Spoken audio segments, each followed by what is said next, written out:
Noong 1977, isang pari mula sa isang tahimik na bayan sa Arkansas ang misteryosong nawala na nag-iwan ng walang sagot na mga tanong at pagdududa sa komunidad ng pananampalataya.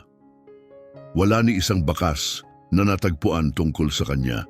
Iyon ay hanggang 25 taon ang lumipas nang ang isang logger na nagtatrabaho sa liblib na bahagi ng kagubatan ay natisod sa isang nakakagulat na bagay na nakabaon sa ilalim ng mga ugat ng isang matandang puno. Isang lihim na hindi kailanman dapat lumabas sa liwanag ng araw. Ngayon ay 42 taong gulang na, si Alberto Soriano ay nakaupo mag-isa sa kanyang simpleng apartment sa isang maliit na bayan malapit sa kabundukan ng Ozark.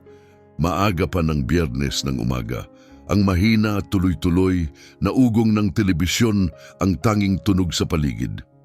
May pagod na buntong hininga, kinuha ni Alberto ang remote at nagsimulang magpalit ng channel. Ang mga mukha ng mga late-night host at lumang palabas ay kumikislap sa screen. Karamihan sa mga channel ay nagpapalabas pa rin ng pansamantalang nilalaman dahil hindi pa nagsisimula ang regular na programa. Sa kalaunan, tumapat siya sa isang relihiyosong palabas. Isang mangangaral ang nagsisermon sa harap ng makukulay na stained glass na bintana at ang malambot na tunog ng mga himno ay umaalingaw-ngaw sa background. Napatigil si Alberto at tahimik na nanood. Ang matinding boses ng mangangaral ay nagbalik ng masasakit na alaala. Hindi niya maiwasang maalala ang kanyang ama, si Father Alfredo Soriano, na ang mga sermon ay dating pumupuno sa mga silid ng espiritual na enerhiya. Isang malalim na lungkot ang pumuno sa puso ni Alberto. 25 taon na ang nakalipas mula nang misteryosong nawala ang kanyang ama. Ang pagkawala na iyon ay nagwasak ng kanyang pananampalataya at nag-iwan sa kanya ng pamamanhid na damdamin. Tinalikuran niya ang screen, hindi kayang harapin ang mga mensaheng dati nagbibigay sa kanya ng kapayapaan. At bigla, tumunog ang telepono na parabang isang patalim na bumasag sa katahimikan. Lumakad si Alberto patungong kusina upang sagutin ito. Ang narinig niya ay nagpanginig sa kanya, isang boses mula sa nakaraan. "Ginoong Soriano, si Detective Gloria Perez ito. Tumatawag ako upang ipaalam na may bago kaming natuklasan na may kaugnayan sa pagkawala ng iyong ama." Napakunot ang noo ni Alberto, humigpit ang kanyang hawak sa telepono. "Isa ba itong masamang biro? Dekada na ang kaso na yan." "Naiintindihan ko po ang inyong pagdududa," sabi ng detective sa kalmadong tinig. "Ngunit hindi po ito biro. Kaninang umaga lamang, may logger na nakakita ng lumang Adidas na bag na nakabaon sa kagubatan. Sa loob nito ay may kasuotang pangpari at isang Biblia na may pangalan ng inyong ama." Naramdaman ni Alberto ang pagtibok ng kanyang puso. "Biblia ng tatay ko. Sigurado kayo?" "Opo, sir. Kailangan po namin kayong pumunta upang tiyakin kung sa kanya talaga ang mga gamit na ito. Magpapadala kami ng mga pulis upang sunduin kayo kung ayos lang po sa inyo." Huminga si Alberto habang nagkakagulo ang kanyang damdamin. "Oo, maghahanda ako." Binaba niya ang telepono at nagbihis ng mabilis, puno ng tanong at emosyon na matagal na niyang ibinaon. Habang dumaan sa sala, muling napatingin si Alberto sa misa na patuloy na ipinapalabas sa TV. May kirot ng konsensya. Hindi pa matagal na panahon isinumpa niya ang kanyang nawawalang pananampalataya, ngunit ngayon may kung anong bagay sa kalooban niya ang muling gumising. Ang pagkawala ng kanyang ama ang nagtulak sa kanya palayo sa relihiyon, ngunit sa sandaling ito parang muling sumiklab ang dating koneksyon. Pagdating ng mga pulis, pinatay ni Alberto ang TV, lumabas ng bahay at sumakay sa kotse. Tahimik ang biyahe, paikot-ikot sa mga kalsadang papalayo sa bayan. Habang palalalim sila sa kagubatan, lalong nadaragdagan ang kuryusidad at kaba ni Alberto tungkol sa patutunguhan nila at kung paano napadpad doon ang mga gamit ng kanyang ama. Pagkalipas ng 15 minuto, dumating sila sa isang clearing na puno ng mga manggagawa at pulis. May dilaw na caution tape na nakapalibot sa malawak na lugar. May mga kuhang larawan sa isang punong putol, habang ang iba na may masusing sinusuri ang lupa. Sinalubong si Alberto ni Detective Gloria Perez pagbaba niya.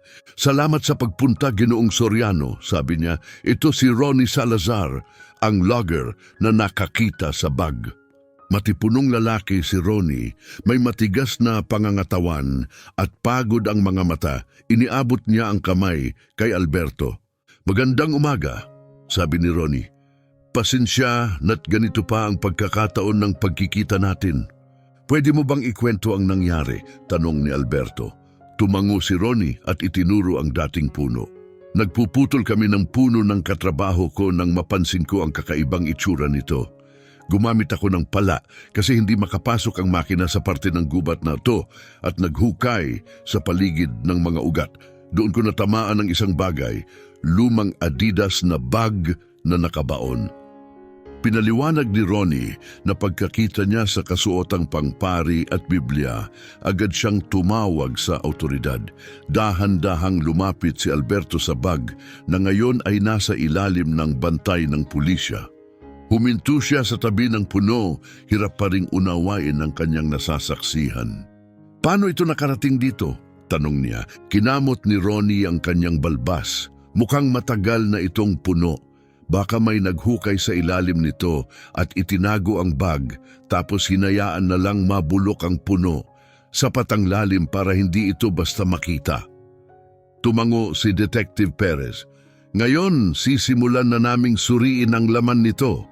Ginoong Soriano, kailangan namin ang tulong ninyong kilalanin ang mga gamit."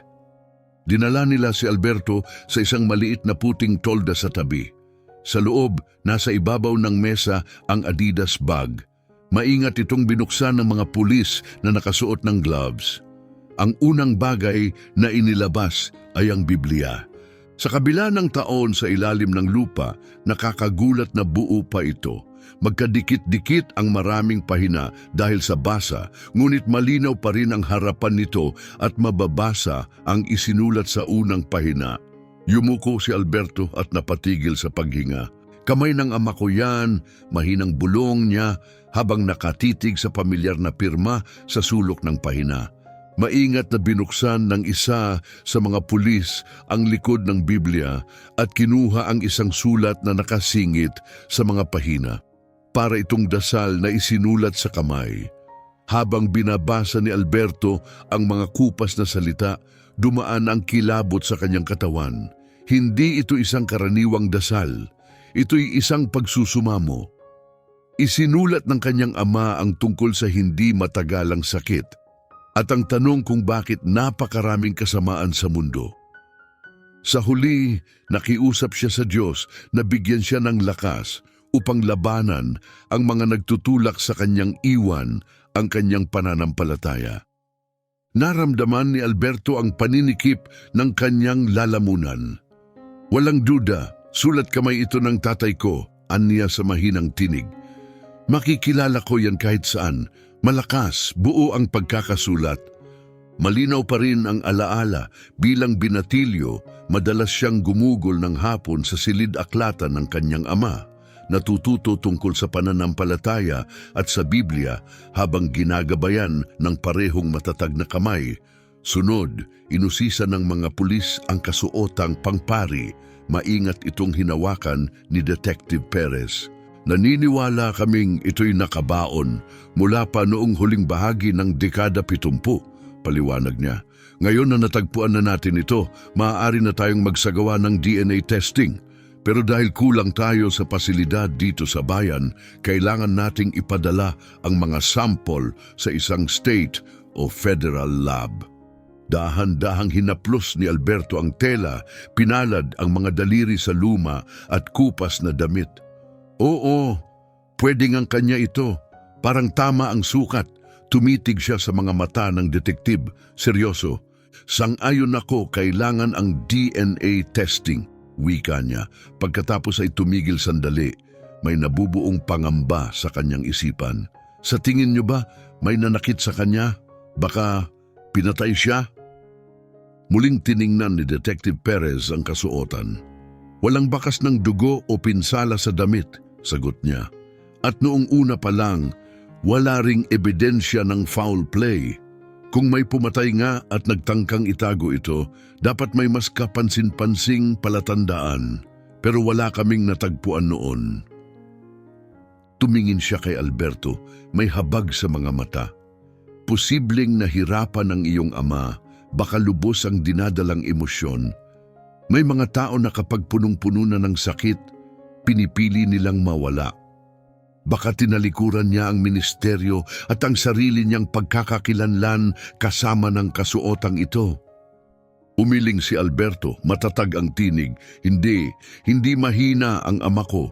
Hindi siya susuko at kahit gusto pa niyang maglaho, bakit pa siya pupunta rito? Bakit ganito kalalim sa gubat para lang ibaon ang isang bag? Tinitigan niya ang lumang Adidas na duffel bag. Hindi ko pa nakita yan dati. Hindi yan estilo niya. Mapagpakumbaba ang tatay ko. Hindi siya bibili ng ganyan. Sumabat si Ronnie Salazar. Ang boses ay magaspang ngunit sumusuporta. Hindi madali ang pagbaon dito sa ilalim ng punong to. Anya, tinuturo ang ugat. Kahit bulok na ito, kailangan pa ring magsumikap para makalalim ng ganito, lalo na kung mag-isa lang. Tumango si Detective Perez, tila nag-iisip, isa sa alang-alang namin lahat yan. Alberto, may naiisip ka bang tao mula sa inyong bayan o parokya ng ama mo na posibleng may galit sa kanya? Napabuntong hininga si Alberto.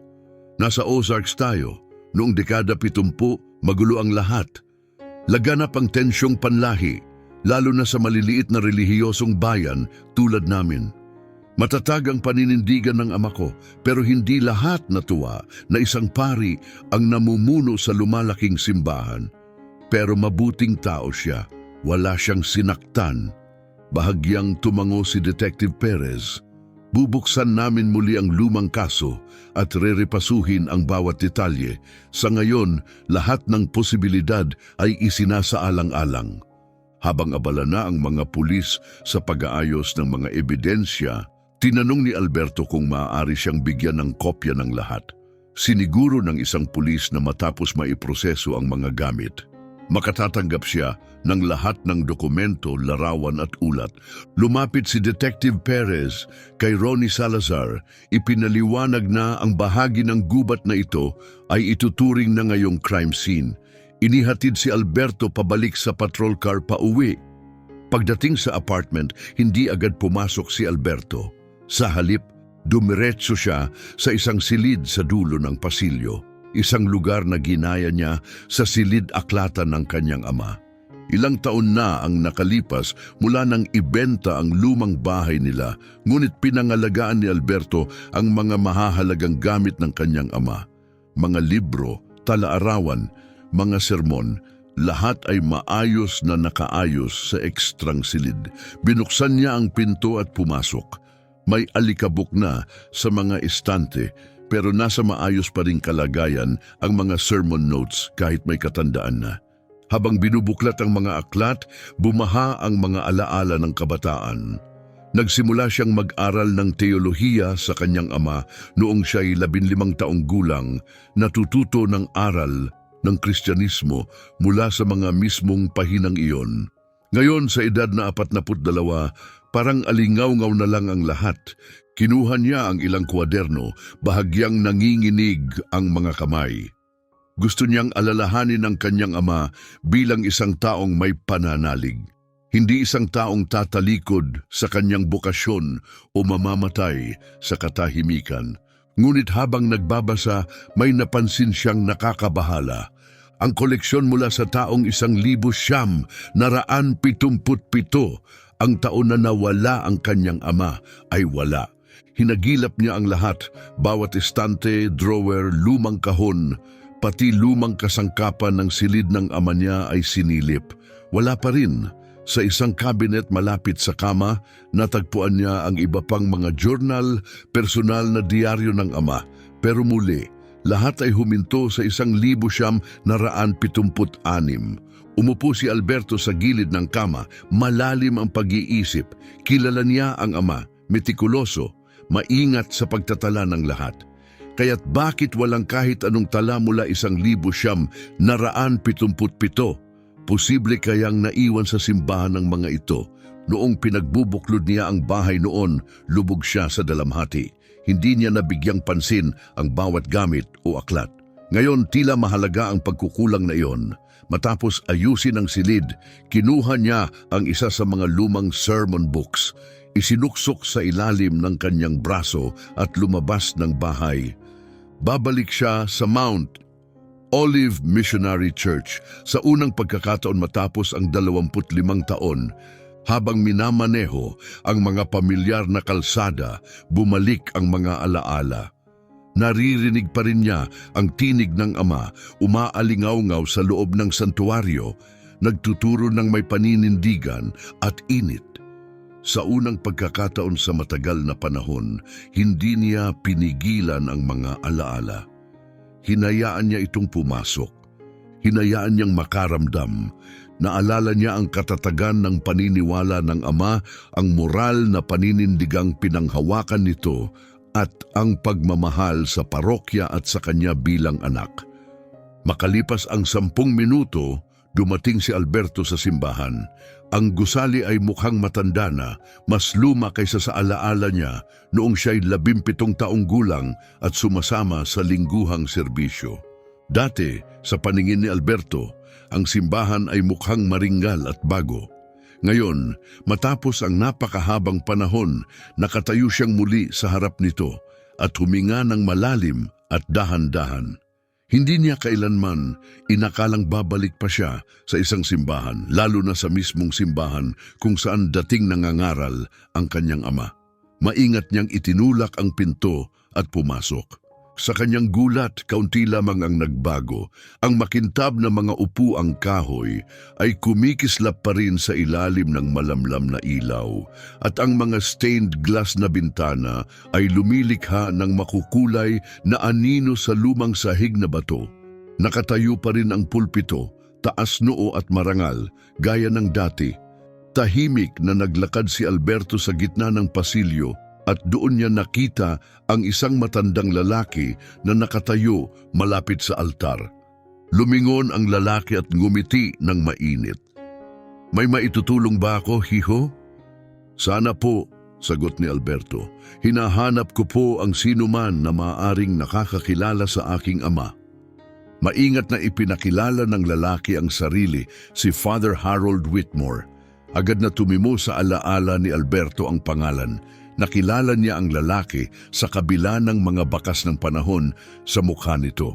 Naalala niya ito mula sa kanyang kabataan. Noon, katuwang ng kanyang ama si Father Harold sa simbahan.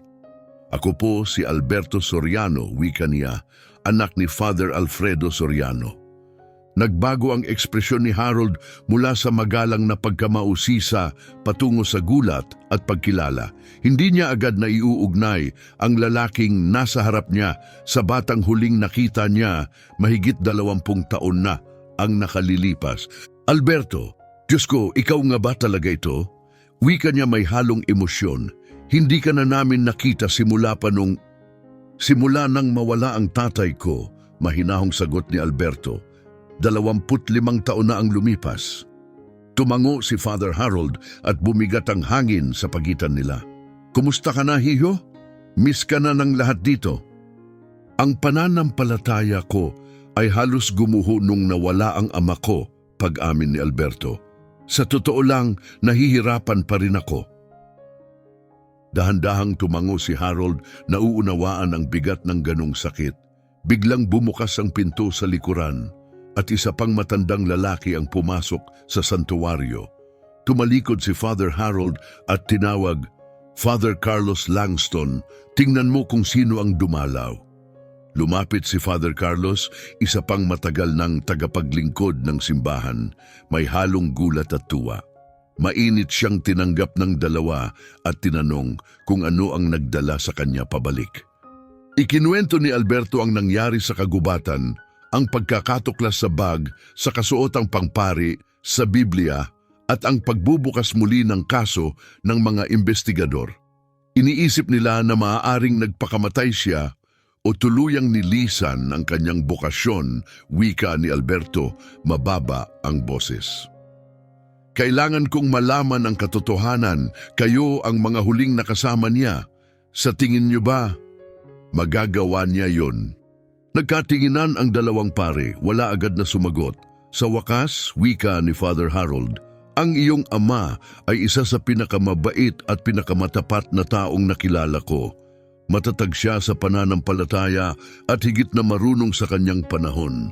Ngunit dagdag ni Father Carlos, wala pa ring sino man ang lubos na nakakaalam ng dinadala ng isang tao sa kanyang puso.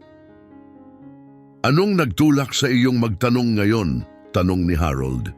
Ipinaliwanag ni Alberto na posibleng magbigay ng kasagutan ang mga bagong natuklasan na ngayon, sa tulong ng modernong forensic science, maaaring malaman na kung ano talaga ang nangyari. Kung sakaling matagpuan nila ang mga labi niya, aniya, maaaring magsalita ang DNA, autopsy reports, baka sa wakas, malaman na namin. Muling nagkatinginan ang dalawang pari. Sa huli, sinabi ni Harold, hindi namin siya kailanman nakita bilang isang taong may dinadalang mabigat. Pero napansin naming sa mga huling linggo bago siya mawala, gabi-gabi siyang nagdarasal mag-isa dito sa simbahan. At kapag tinatanong siya, dagdag ni Carlos, ang sagot niya'y mas lalo raw siyang lumalapit sa Diyos. Pinroseso ni Alberto ang mga salitang iyon ng mabuti, saka ipinaliwanag ang tunay na dahilan ng kanyang pagbisita. Hinahanap ko ang isang nawawalang notebook, ang koleksyon niya ng mga sermon noong 1977 at ang personal niyang diaryo mula sa taong iyon.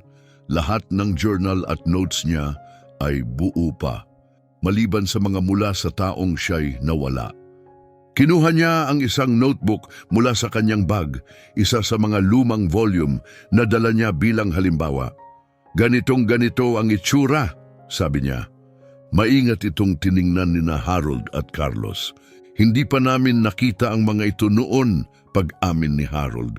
Kung nakita man namin, siguradong ibinigay na namin sa iyo o sa mga autoridad. Pero halina't maghanap tayo. Tumungo sila sa opisina ng simbahan na dating opisina ni Father Alfredo, ngayon ay ginagamit ni Father Carlos.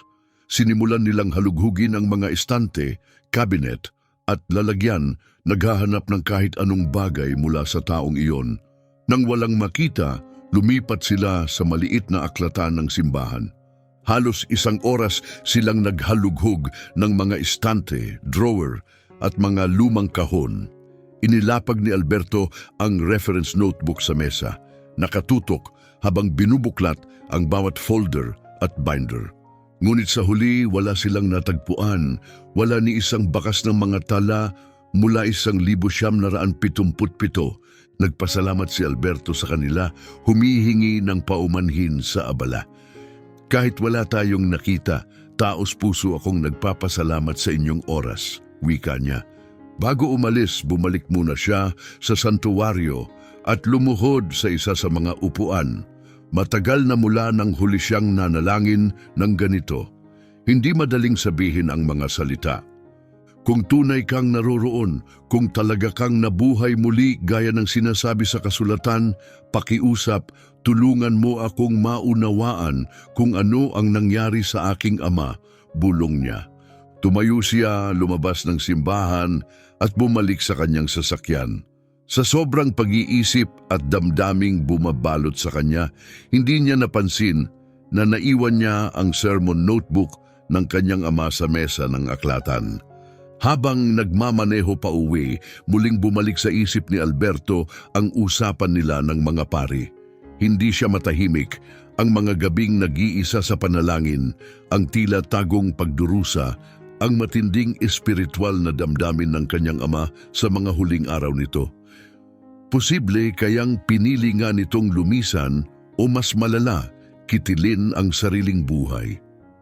Posible kayang ang pagkawala ng ina ni Alberto ang nagtulak sa kanya sa kawalan. Patuloy siyang nilamon ng mga kaisipang yon habang papalayo ang kalsada sa harapan niya. Pumanaw ang ina ni Alberto noong 1976, isang taon bago misteryosong nawala ang kanyang ama. Lubos itong dumurog sa kanilang dalawa, ngunit lalong dinamdam ito ng kanyang ama. Ang dalamhati na sumunod ay napakabigat, isang pasaning dala pa rin ni Alberto hanggang ngayon. Nang hindi iniisip, bigla siyang lumiko sa kalsada. Sa halip na umuwi, tinimon niya ang manibela patungo sa sementeryo sa gilid ng bayan, kung saan nakalibing ang kanyang ina. Habang nasa daan, huminto siya sa isang maliit na flower shop sa tapat ng libingan. Sa loob, pumili siya ng simpleng palumpon. Ang matandang babae sa likod ng counter, banayad at magiliw, ay maingat na ibinalot ang mga bulaklak.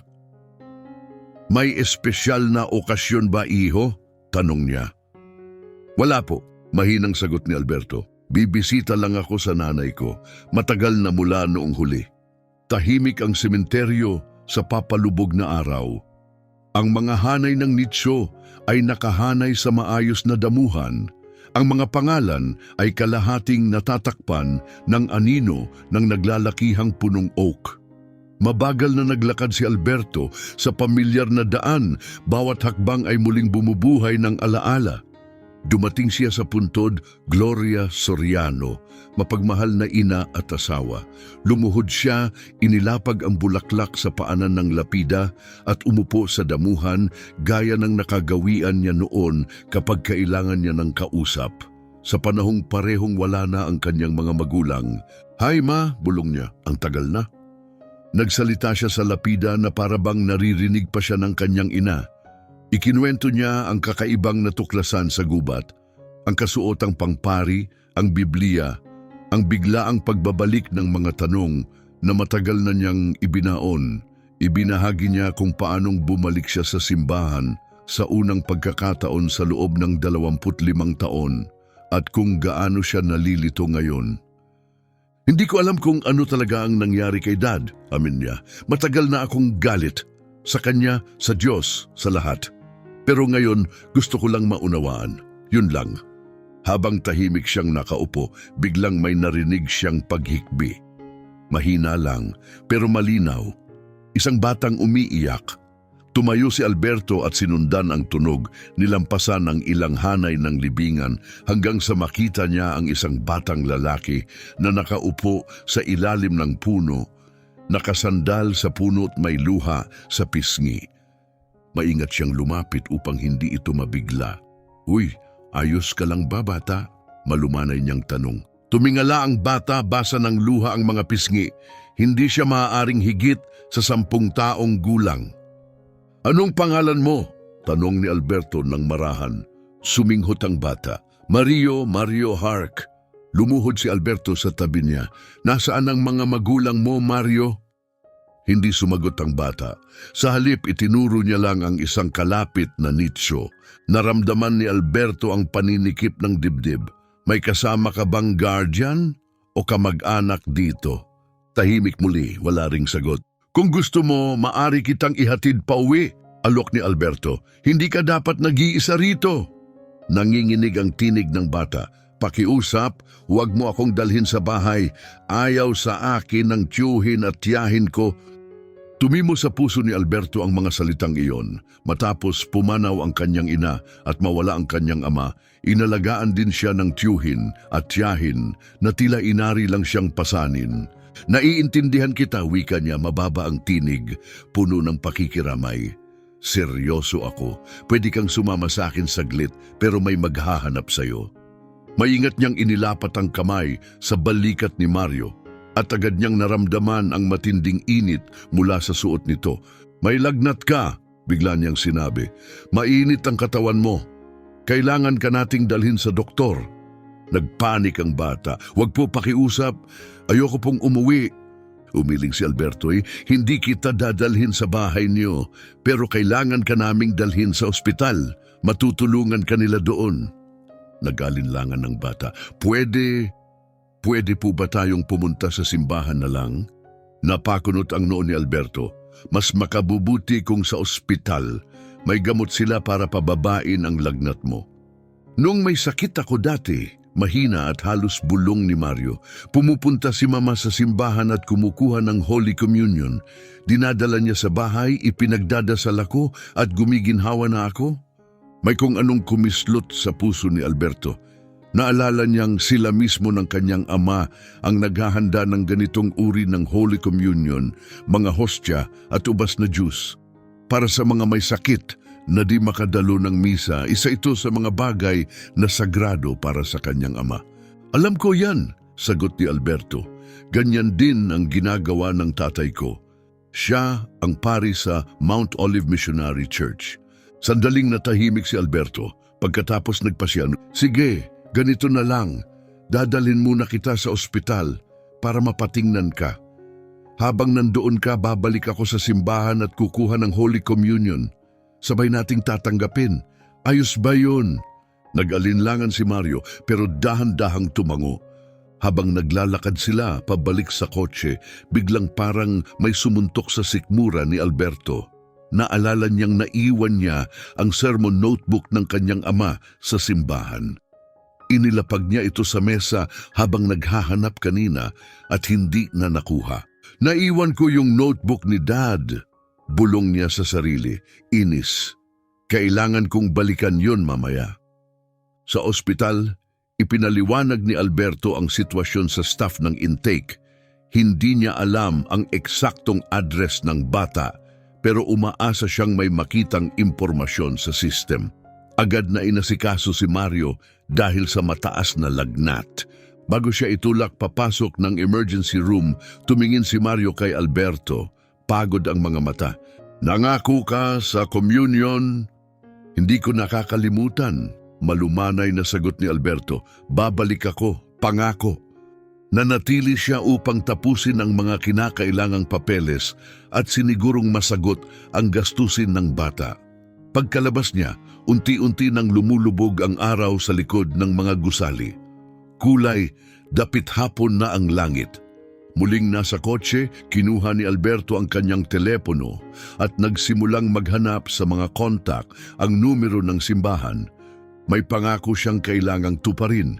Idinayal ni Alberto ang numero ng simbahan na nakasave sa kanyang telepono sa loob ng maraming taon, isang numerong iningatan niya kung sakali. Luma na ito, ngunit nakakonekta pa rin. Umaasa siyang makakausap niya ang sinuman tungkol sa Holy Communion. Ngunit matapos ang ilang ring, walang sumagot. Wala siyang ibang magawa kundi magmaneho pabalik sa simbahan. Pagkarating sa maliit na paradahan ng Mount Olive Missionary Church, bumaba siya at pumasok. Tahimik ang mga pasilyo. Nilingon ni Alberto ang paligid, umaasang makita sina Father Harold o Father Carlos, ngunit wala ni isa sa kanila ang nandoon. Sa halip, isang batang miyembro ng staff ang sumalubong sa kanya, mukhang bago at hindi siya kilala. "May maitutulong po ba ako, sir?" Magalang na tanong ng binata. "Hinanap ko po sina Father Harold o Father Carlos," tugon ni Alberto. "Nandito po ba sila?" Umiling ang staffer. "Nasa sementeryo po sila sa likod ng simbahan, nagsasagawa ng blessings." Napahinto si Alberto. Mga basbas sa sementeryo sa ganitong oras? Hindi niya naaalala na may ganoong gawain noong kabataan niya sa simbahan. "Normal po ba yon?" tanong niya. Pilit itinatago ang kanyang pagdududa. Nagkibit balikat ang binata. "Minsan ginagawa nila, routine na raw po yan simula nung nagsimula akong tumulong dito. Pero pwede ko kayong tulungan kung gusto nyo." Tumango si Alberto at ipinaliwanag ang kanyang sadya. Nandito po ako kanina at nakausap ko sila. Naiwan ko po yung luma at mahalagang notebook ng sermon ng tatay ko sa library. At kailangan ko rin po ng take-home Holy Communion para sa isang batang nasa ospital. Hindi siya kinuwestiyon ng staffer. Sige po, puntahan muna natin ang library. Tahimik silang naglakad sa mga pasilyo ng simbahan. Pagdating sa library, napawi ang kaba ni Alberto nang makita ang notebook nasa mismong pwesto kung saan niya ito naiwan. Ang natitirang bahagi ng silid ay malinis na, nakaayos na ang mga aklat at mesa. Habang kinukuha niya ang notebook, napatingin siya sa tuktok ng estante. May isang aklat na bahagyang nakausli, para bang minadaling ibalik o naitulak. Ayusin ko na lang to, baka mahulog pa, sabi ni Alberto, inaabot ang libro. Mabilis na sumabat ang staffer. Ako na lang po, sana. Ngunit nahawakan na ni Alberto ang libro. Mas mabigat ito kaysa inaasahan niya, kaya't nabitawan niya ito. Bumagsak ito sa sahig, nang malakas, bumukas ang mga pahina. Pasensya na, sabi ni Alberto, yumuko upang pulutin ito. Habang inaayos ang libro, napansin niya ang pamagat, Church Financial Management and Stewardship. Ngunit ang mas pumukaw ng pansin niya ay ang sulat kamay sa gilid ng mga pahina. Kilalang kilala niyang sulat ng kanyang ama. Pinilit manatiling kalmado ni Alberto. Pwede ko po bang hiramin itong libro? Tanong niya. Nag-alinlangan ng staffer. Kailangan po sana nating ilog officially. Siyempre, tugon ni Alberto. Matapos i-record sa talaan ng simbahan, lumabas sila sa library. Nagboluntaryo ang binata na kunin ang communion set mula sa sacristy. Pwede po ba akong sumama? Tanong ni Alberto. Sanay ako rito noon. Tinulungan ko ang tatay ko sa likod ng altar. Nagpaumani ng staffer. Narinig ko na po ang tungkol kay Father Alfredo Soriano. Pero pasensya na po. Hindi po pinapayagan ang hindi authorized personnel sa sacristy. Hindi na siya nagpumilit. Naiintindihan ko! Habang naghihintay sa pasilyo, binuksan ni Alberto ang aklat ng pamamahalang pinansyal. Maraming bahagi ang naka-highlight ng kanyang ama.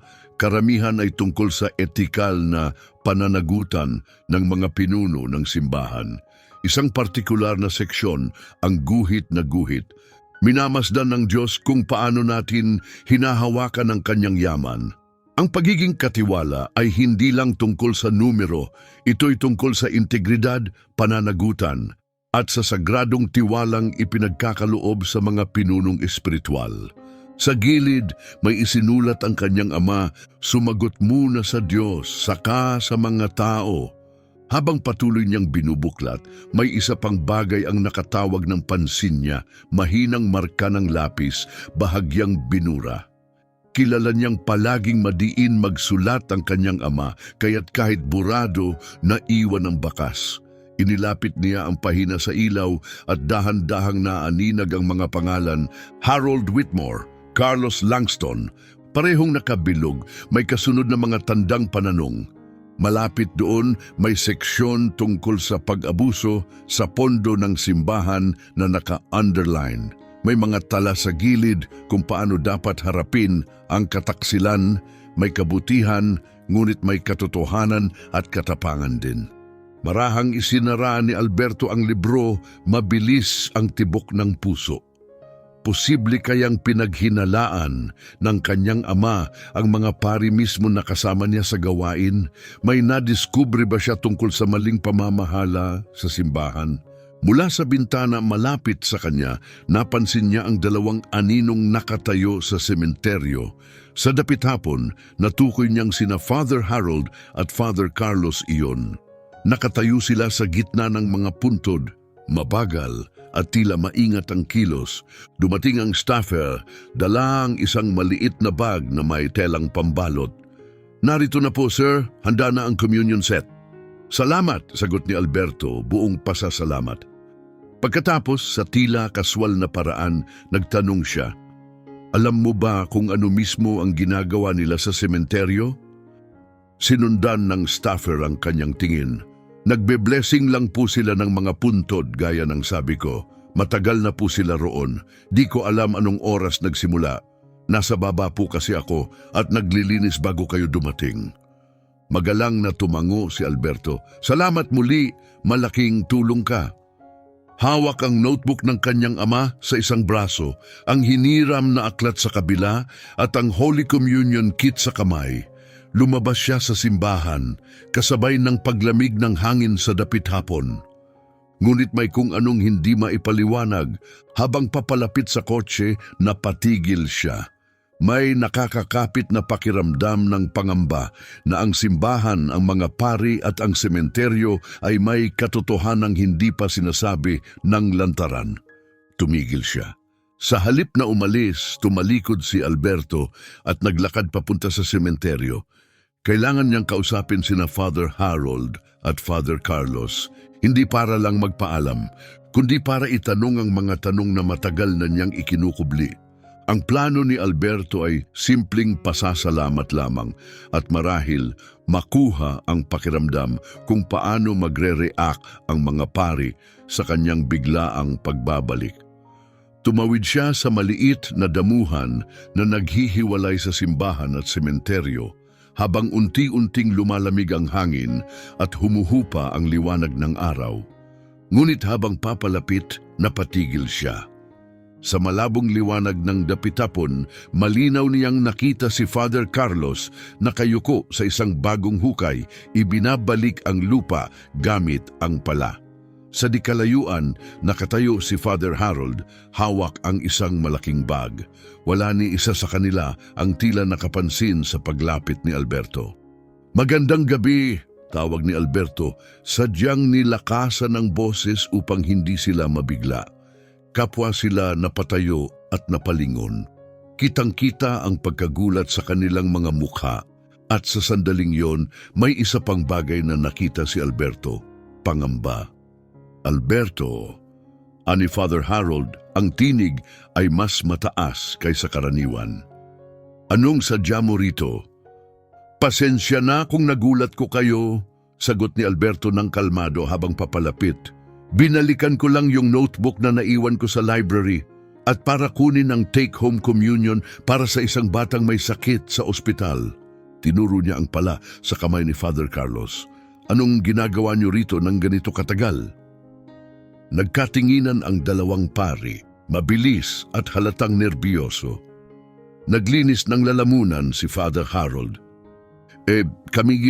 Pero agad siyang pinutol ni Father Carlos, nagpapabasbas sa sementeryo. Itinaas ni Alberto ang kilay pero nanahimik. "May nakita kaming lumang libing," paliwanag ni Carlos. "Aso ng isang pamilya mula sa simbahan. Pinayagan kami na ilipat ito dahil limitado na ang espasyo." Tumango-tango si Father Harold. "Oo, naghahanda lang kami ng lugar para sa mga susunod na libingan. Medyo masikip na." Tiningnan ni Alberto ang lupa, pagkatapos ang dalawa. Walang saysay ang paliwanag nila.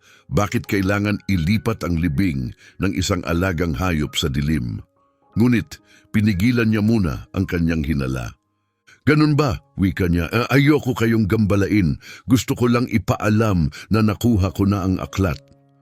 Napako ang tingin ni Father Harold sa hawak ni Alberto, ang Church Financial Management and Stewardship na aklat. "May kinuha ka pang isa?" tanong niya, pilit nagpapakakalmado. Tumango si Alberto. "Nahulog mula sa itaas. Nakita ko ang sulat kamay ng tatay ko sa mga gilid, kaya pinalog ko sa staff." Kapansin-pansin ang pagkabahala ni Father Carlos. Matapos ang saglit, aniya, "Interesado rin ang tatay mo sa librong yan. Pero pakibalik lang sana yan bago maglinggo." "Siyempre," tugon ni Alberto. "Ngayon, kung okay lang, may pangakong kailangan kong tuparin." Tumalikod siya at naglakad pabalik sa kotse, ramdam ang mga matang nakasunod sa bawat hakbang niya. Pagpasok niya sa sasakyan, sumulyap siya muli. Nandoon pa rin ang dalawang pari, nasa isang mabilis at tila tensyong usapan.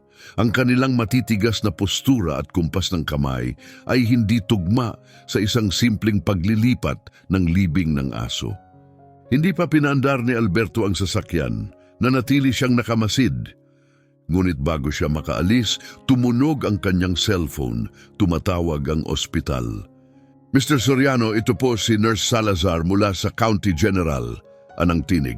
Hinahanap po kayo ng batang dinala nyo, si Mario. Dumating na rin po ang pamilya niya. Salamat po, sagot ni Alberto. Pakisabi sa kanya na papunta na ako. Handa na sana siyang umalis nang may napansin siya. May gumalaw sa ilalim ng poste ng ilaw.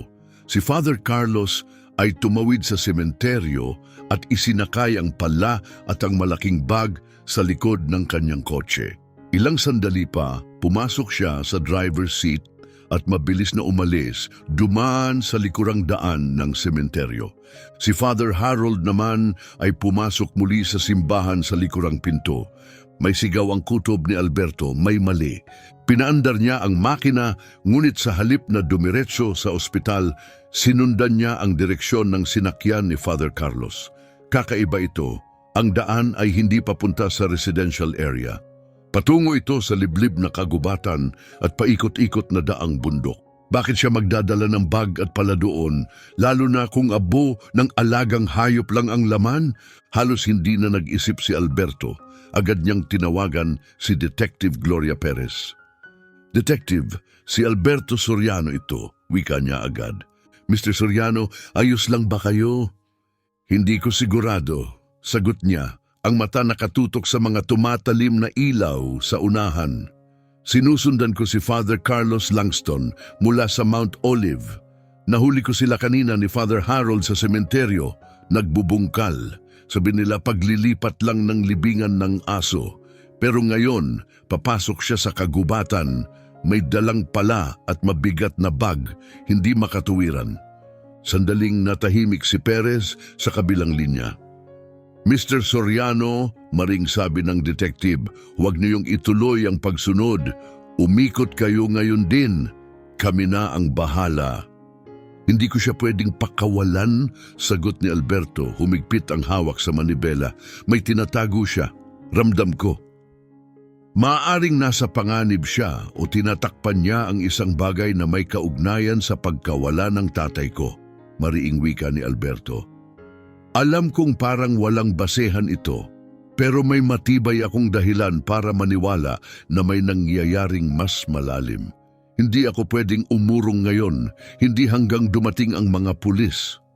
Matagal ang katahimikan sa kabilang linya bago muling narinig ni Alberto ang buntong hininga ni Detective Perez. Kung ipagpapatuloy mo ang pagsunod, makinig ka ng mabuti, manatili kang malayo, huwag na huwag kang lalapit o haharapin siya, at huwag mong ibaba ang linya. Ibigay mo sa akin ang lokasyon at ang lahat ng nangyayari habang nangyayari ito. Naiintindihan, sagot ni Alberto, humigpit ang hawak sa manibela habang palalim sa kagubatan ang sasakyan ni Father Carlos. Napanatili niya ang tamang distansya, ilang sasakyan ang layo sa likod, habang sinasalaysay ang bawat kaganapan sa detective habang umuusad sila sa masukal na gubat at umaakyat sa matatarik na kalsada. Nasa Mountain View Road na kami, ulat niya. Pa-northeast, mga 5 milya mula sa bayan. Habang umaakyat, isinalaysay ni Alberto kay Perez ang lahat. Ang kakaibang sulat kamay sa aklat sa library, ang mga binurang tala ng kanyang ama, ang mga naka-highlight na bahagi tungkol sa katiwalian sa simbahan. Dagdag pa rito, ang kahina-hinalang kilos ni na Father Harold at Father Carlos sa sementeryo, ang aklat na parang kamakailan lang isinuksok sa itaas ng istante at ang nawawalang sermon notebook.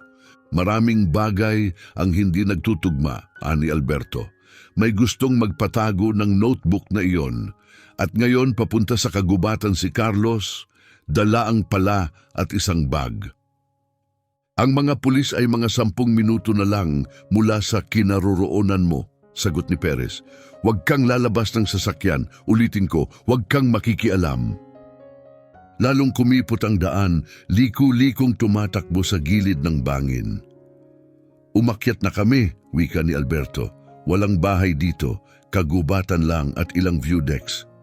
Sa unahan, biglang bumukas ang brake lights ng sasakyan ni Carlos. Lumiko ito sa isang gravel lot, ang Eagle Point Lookout, isang kilalang tanawin na may tanawing umaabot sa ilog sa ibaba ng lambak. Huminto siya, sabi ni Alberto. Hihinto rin ako pero malayo. Iniliko niya ang kotse sa lilim ng mga puno, pinatay ang mga ilaw at tumigil. Mula roon, nakita niyang bumaba si Carlos ng sasakyan, nagsuot ng headlamp, kinuha ang pala at ang bag at nagsimulang bumaba sa makipot na hagdang kahoy patungo sa lower platform sa gilid ng bangin. Bumaba siya sa lower trail, bulong ni Alberto. Delikado ron sa gabi, yung trail ay nasa mismong gilid ng bangin, tuwid na bagsak sa ilog. Magsastay ka sa kotse, muling utos ni Perez. Andyan na ang backup. Ngunit habang pinagmamasdan niya ang papalayong ilaw ng headlamp ni Carlos, sumidhi ang kaba sa dibdib ni Alberto. Hindi siya pwedeng maghintay lang. Kung balak ni Carlos na itapon ang ebidensya, marahil ay mga labi ng tao mula sa bangin, bawat segundo ay mahalaga. Kailangan kong malaman ang ginagawa niya, sagot ni Alberto. Hindi ko siya kukomprontahin, basta pipigilan ko lang siya hanggang dumating ang tulong. Binaliwala niya ang babala, kinuha niya ang flashlight mula sa glove box, bumaba ng sasakyan at tahimik na sinundan ng landas pababa, pinanatiling mababa ang liwanag ng kanyang ilaw. Father Carlos, sigaw niya pagdating sa lower platform. Biglang humarap ang pari at tumama ang headlamp niya sa mga mata ni Alberto. Nabulag si Alberto ng ilang segundo, itinakip ang kamay hanggang sa iwasan ang sinag. Pagbalik ng liwanag sa paningin niya, nakita niya ang mukha ni Carlos, nakakunot puno ng galit at pagkabigla. Anong ginagawa mo rito? Sigaw ni Carlos. Sinundan mo ako? Nakita kitang nagmamadaling umalis sa bayan, sagot ni Alberto, marahang lumalapit. Delikado rito sa gabi. Anong laman ng bag na yan? Sabi mo, labi ng alagang aso mula sa sementeryo. Hindi agad sumagot si Carlos. Tanging tunog ng umaagos na tubig sa ilog sa ibaba ang umaling-awngaw. Sa huli, muling nagsalita ang pare, ang tinig ay tensyonado. Alam mo na, hindi ba? Napakunot ang noo ni Alberto. Alam ang alin. Huwag ka nang magkunwari, singhal ni Carlos. Bago pa makasagot si Alberto, umalingaw-ngaw ang huni ng mga sirena sa kagubatan. Pumula at kumislap ang mga ilaw mula sa itaas ng lookout. Nanlaki ang mata ni Carlos. Tinawagan mo ang pulis? Sa matinding pagkataranta, ibinagsak ni Carlos ang bag na bumagsak sa kahoy na platform ng may malalim, mabigat na tunog. Hindi ito tunog ng abo o buto ng hayop. Sinamantala ni Alberto ang sandali. Mabilis siyang lumapit, sinunggaban ang bag at binuksan ito. Sa loob, balot ng alikabok at lupa ay 2 hardbound na aklat. Kahit mahina ang liwanag, agad niya itong nakilala. Ang nawawalang sermon notebook ng kanyang ama mula 1977 at ang matagal nang hinahanap na personal diary mula sa parehong taon. Ikaw ang nagtago nito? Galit na tanong ni Alberto. Balak mo itong sirain? Hindi abo ng aso ang nililibing niyo kanina, hindi ba? Sa buong panahong ito, nasa iyo ang katotohanan. At balak mong itapon ito sa bangin para tuluyang mabaon. Mula sa itaas, dumating na ang mga pulis. Umalingaw-ngaw ang tinig ni Detective Perez sa trail. Pulis ito, manatili sa kinaroroonan. Napatigil si Father Carlos, ang mga mata ay nagliliyab sa gulat at takot. Tumingin siya kay Alberto tapos sa papalapit na mga pulis. At bigla, tumakbo siya. Walang babala, sumampa siya sa safety railing ng viewing platform. Tila wala nang balak tumigil. Hindi! Sigaw ni Alberto, ibinagsak ang bag at tumakbo palapit. Huwag mong gawin to! Si Padre Carlos, maputla at halatang tensyonado ang mukha, ay nakatayo na may isang paa sa gilid ng bangin. Mas mabuti na to kaysa mahuli, mas mabuti kaysa kahihiyan, bulong niya habang naghahanda ng tumalon. Sumugod si Alberto ngunit hindi siya umabot.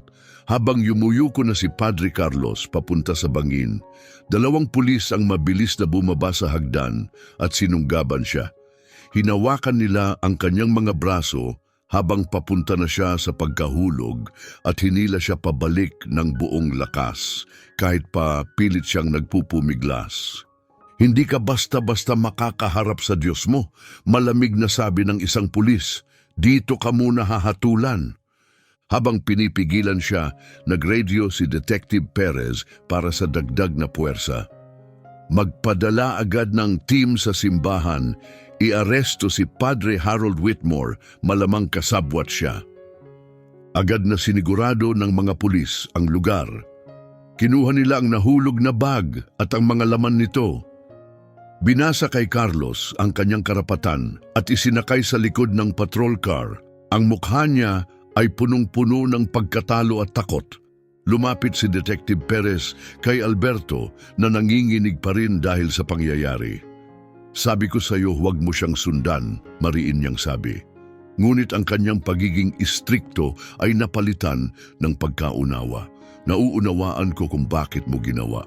Kailangan mong sumama sa istasyon, dagdag pa niya. Kailangan ka naming tulungan para formal na kilalanin ang mga nakuhang ebidensya. Tumango si Alberto bagaman nanginginig pa rin. Kung hindi ako naroon, itatapon na sana niya ang abo ng ama ko, pati ang lahat ng ebidensya. Huminga siya ng malalim pagkatapos ay nagsalita ng mas mahinahon. Pakiusap lang, pwedeng may tumawag sa ospital para sa akin. Sabihan ng nurse na malilate ako. Nangako ako sa isang batang lalaki na babalik ako dala ang komunyon. Kami na ang bahala roon, paniniguro ni Perez. Habang naglalakad pabalik sa daan, muling lumingon si Alberto sa rehas kung saan muntik nang mawala ang lahat sa kadiliman. Ramdam niya ang bigat ng katotohanang halos mawala, hindi lang ang mga sagot, kundi ang katotohanan mismo. Sumunod si Alberto sa convoy ng mga police car. Pagpasok niya sa gusali, napansin niyang kinukulong na si Padre Carlos at laking gulat niya nang makita si Padre Harold na naroon na rin, nakaposas at inilalakad patungo sa selda. Inakay ni Detective Perez si Alberto sa isang ligtas na conference room kung saan inilatag ang mga ebidensya sa isang mahabang mesa. Ang sermon notebook mula 1,177, ang nasirang personal diary, ang aklat sa pananalapi ng simbahan, ang lupa na may halong buto, at ang pala. Napatingin si Alberto sa mga labi, halos hindi makahinga. Iyan ba? Sa palagay namin, oo, maingat na sagot ni Perez. Malamang ay sa iyong ama, pero kailangan pa ng DNA testing para makumpirma. Pakiramdam ni Alberto ay gumuho ang mundo sa ilalim niya. Pero nanatili siyang nakatayo. Anong mangyayari ngayon? Mahina niyang tanong. Kailangan namin ang buong salaysay mo, tugon ni Perez, at kumpirmasyon na sa ama mo nga galing ang mga bagay na ito. Sa loob ng mahigit 1 oras, ikinuwento ni Alberto ang lahat, mula sa unang tawag, ukol sa natuklasang lugar sa kagubatan, hanggang sa nangyari sa Eagle Point. Ikinuwento niya ang mga anotasyon sa aklat ng pananalapi, ang mga binurang pangalan at ang kahina-hinalang kilos ng mga pari. Habang siya ay nagsasalaysay, masinsinang sinusuri ng mga forensic expert ang mga ebidensya. Lumapit ang isang technician, bit-bit ang diary ng may sukdulang pag-iingat. Malaki ang pinsala, paliwanag niya. Ang balat ng takip ay halos nagkakalas na. Ang papel ay namaga, maraming pahina ang nagdikit, nabahiran na ng amag at kahalumigmigan. May nababasa pa ba? Tanong ni Perez. Sa kabutihang palad, oo, sagot ng technician. May ilang pahina kaming nahiwalay ng dahan-dahan. Lumapit si Alberto habang marahang binubuksan ang unang pahina. Pahapyaw na tinta ang bumuo ng pamilyar na sulat kamay sa kanyang ama. Hindi na ako makakapag-silent pa, nakasaad sa pahina. Umabot na sa mahigit 10,000 dolyar ang nawawalang pondo. Kinausap ko sina Harold at Carlos ng pribado. Itinanggi nila ang lahat. pero hindi nagsisinungaling ang mga dokumento. Matagal kong pinagdasalan kung paano ako kikilos ng may kabutihan, pero kailangan nilang managot. Napailing ang isang pulis, himala na lang na nabuhay ang pahinang to at yung aklat ng pananalapi. Nakatambak lang pala sa library, binura ang mga pangalan, parang tinakda talaga. Malamang mas huli nilang inilibing ang diary kaysa sa katawan, dagdag pa ng isang technician. Kundi lubusang nabulok na rin ito. Pagkatapos ay tumutok sila sa sermon notebook na mas maganda ang kondisyon. Malamang sa loob ito ng simbahan sa halos 25 taon, sabi ni Perez. Itinago nila ito ng matagal tapos bigla na lang sinubukang itapon. Nakalista sa loob ang mga sermon mula Enero hanggang Abril 1977. Habang binubuklat ni Alberto ang mga pahina, unti-unting lumitaw ang tema. Ang mga aral ng kanyang ama ay lalong nakatuon sa katarungan, integridad at moral na lakas. Isang sermon ang tumatak, ang tapang na harapin ng kasamaan ng may pag-ibig, hango sa Mateo 18:15 hanggang 17. Kapag may kasamaan sa loob ng simbahan, nakasaad sa tala, dapat itong lapitan ng pribado muna.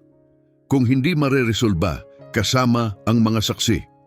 At kung hindi pa rin, kailangang dalhin sa buong kongregasyon, hindi upang parusahan, kundi upang magpanumbalik. Tahimik ang buong silid. Alam ng kanyang ama, sinubukan niyang lutasin ito sa mahinahong paraan, ngunit siya'y pinatahimik. Lubos na siyang gumuho, bulong ng pulis. Hindi tumitigil sa pag-iyak. Sinasabi niyang hindi siya karapat-dapat mabuhay. Sandaling tumigil ang pulis bago nagpatuloy. Nagkumpisal na si Padre Carlos Ginoong Soriano. Inamin niya ang lahat. Siya at si Padre Harold, kapwa matatandang miyembro ng simbahan, ay may malalim na galit sa iyong ama. Bahagi nito ay dahil sa lahi, mga 1,970, pero higit sa lahat, takot. Natuklasan ng iyong ama ang kanilang pagnanakaw at binalak niya silang isiwalat. Napaupo si Alberto, biglang bumigat ang bawat taon ng katahimikan. Hinarap sila ng iyong ama, patuloy ng pulis. Binigyan niya sila ng ultimatum, aminin ang ginawa at magbitiw o siya na mismo ang magsasabi sa buong kongregasyon sa darating na linggo. Dumating ang Biyernes ng gabi, nagkaroon ng matinding pagtatalo sa opisina ng simbahan. Nauwi ito sa karahasan. Inatake ng dalawa ang iyong ama sa basement. Bagaman profesional ang tono ng pulis, dama ang pagdadalamhati. Sinakal nila siya, Wania. Binalot ang katawan gamit ang lumang kasuotan ng pari mula sa sakristi. Ibinangon siya kinagabihan, hindi sa isang tunay na libingan, kundi sa lote na orihinal na inilaan para sa patay na aso ng isang miyembro ng simbahan.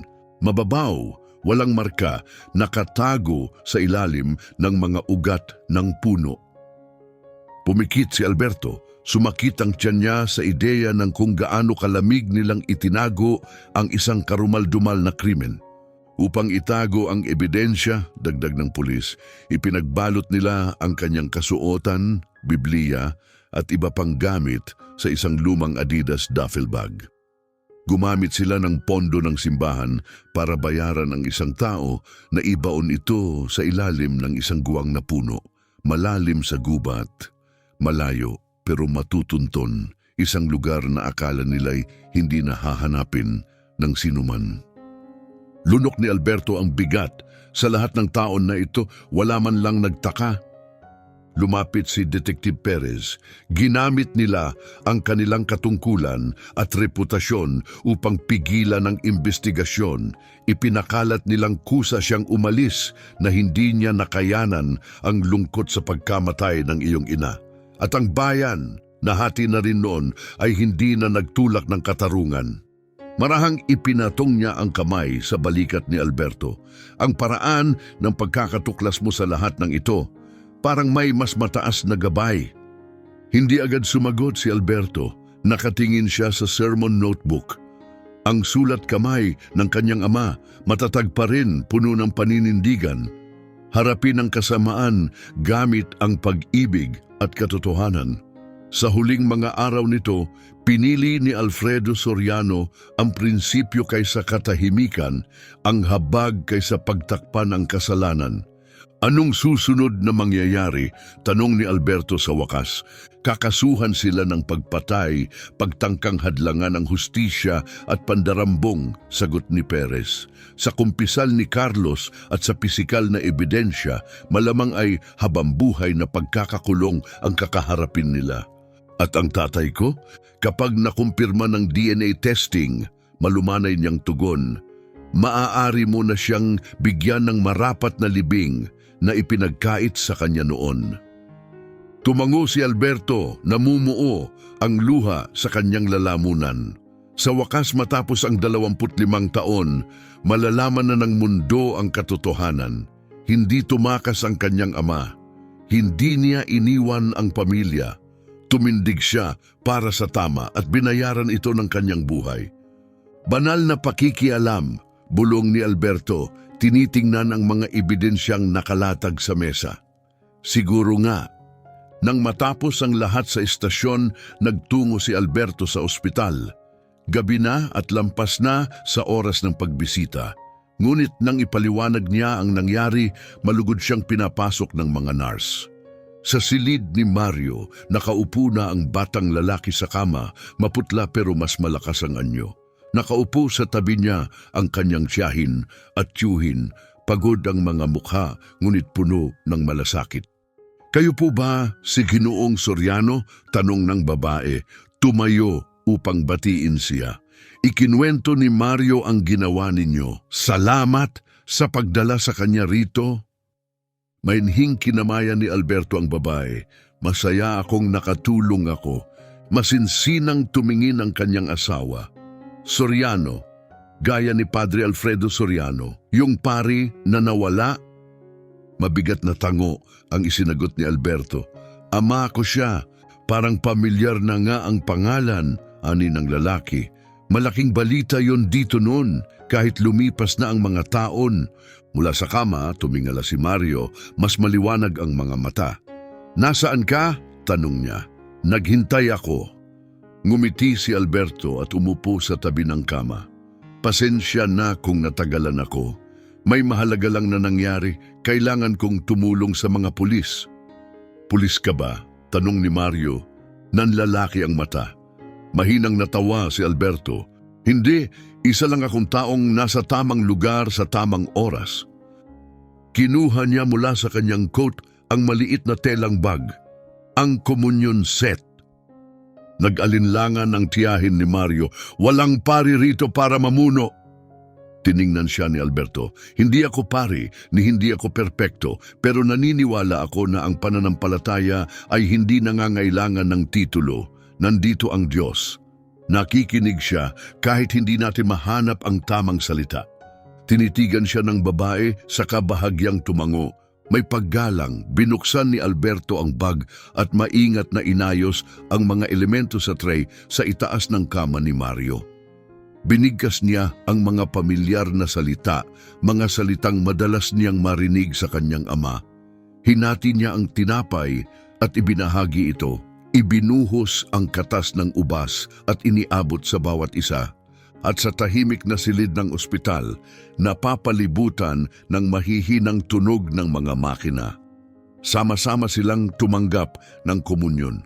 Nang itinaas ni Alberto ang baso sa kanyang labi, may naramdaman siyang pagbabago sa kaibuturan. Isang bigat na matagal nang nakabaon ay tuluyang nawala. At sa halip, kapayapaan. Isang init na matagal na niyang hindi naramdaman. Pagkatapos, tumingin si Mario sa kanya. Makikita pa ba kita ulit? Ngumiti si Alberto. Sa palagay ko, oo. Siguro, hindi na rin magtatagal. Malumanay na sabi ni Alberto. Maaring bumisita kayo ng tiyahin at tiyuhin mo sa Mount Olive Church.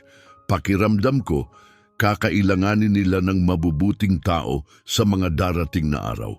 Ngumiti ng maliwanag si Mario at yumakap kay Alberto ng mahigpit, isang tahimik ngunit taos-pusong yakap.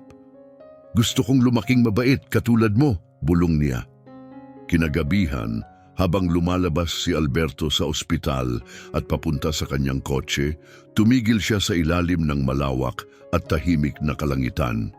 Sa unang pagkakataon sa loob ng mahigit 2 dekada, nagdasal siya ng totoo, walang galit, walang pakikipagpalit, puro pasasalamat lamang. Sinabi niya sa Diyos ang totoo, na mali siyang lumayo ng ganoon katagal.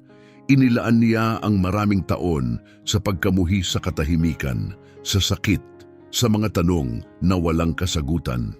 Ngunit ngayong gabi, matapos ang lahat, nakita niyang malinaw kung paano ang bawat munting sandali ay unti-unting nagdala sa kanya patungo sa katotohanan. Isang batang may sakit sa sementeryo, isang sermon notebook na naiwan, isang biglaang tawag, isang desisyong sinundan ng isa pa, pabalik sa nakaraan, pasulong sa paggaling. Nakita ni Alberto na kumilos ang Diyos sa lahat ng ito, sa gitna ng kanyang sakit, sa paglilingkod sa kapwa, kahit noong hindi siya lubusang naniniwala. Si Mario, ang maliit na batang yon, ay hindi na malayang naging susi sa pagtuklas ng lihim ng kanyang ama. At dahil pinili ni Alberto na kumilos, na magmalasakit, na bumalik, ang liwanag ay muling sumilay sa gitna ng dilim. Ang kasamaan ay nanatiling nakabaon sa loob ng maraming taon. Namuhay ang kasinungalingan sa katahimikan. Ngunit sa huli, nagtagumpay ang katotohanan. At ganoon din ang katarungan. Ang Diyos na pinarangalan ng kanyang ama noong nabubuhay pa, hindi siya pinabayaan sa kamatayan. Umuwi si Alberto sakay ng kanyang kotse sa ilalim ng kalangitang puno ng mga bituin. Ang kanyang puso ay mas payapa kaysa sa mga nakaraang taon. Isinagi niya sa isip ang mga susunod na hakbang. Isang marapat na libing para sa kanyang ama, isang alaala na karapat-dapat sa taong naging siya. Magsasalita siya sa harap ng Mount Olive Congregation, isang katotohanang hindi alam ng karamihan sa kanila. At marahil makakabalik si Alberto sa pananampalataya. Hindi dahil sa kabila ng trahedya, kundi dahil dito. Dahil sa tahimik ngunit makapangyarihang lakas na ipinamalas ng kanyang ama sa kanyang huling mga araw. Dahil sa tapang na magsalita, kahit pakapalit nito ay ang lahat. Pagdating sa kanyang driveway, pinatay ni Alberto ang makina at nanatiling nakaupo ng ilang sandali pa, nakatingin sa mga bituin sa itaas. Malalim siyang huminga at buong paniniwala na bumulong. Salamat sa hindi pagbitaw sa akin, kahit nung ako na mismo ang bumitaw sa iyo. Pagkatapos ng 25 taon ng kalungkutan, galit at katahimikan, natagpuan na rin ni Alberto Soriano ang matagal na niyang inakalang hindi na muling darating, ang kapayapaan. Nawala na ang kanyang ama, ngunit lumitaw ang katotohanan, nagsimula na ang katarungan at ang pananampalataya laban sa lahat ng posibilidad ay nagbalik.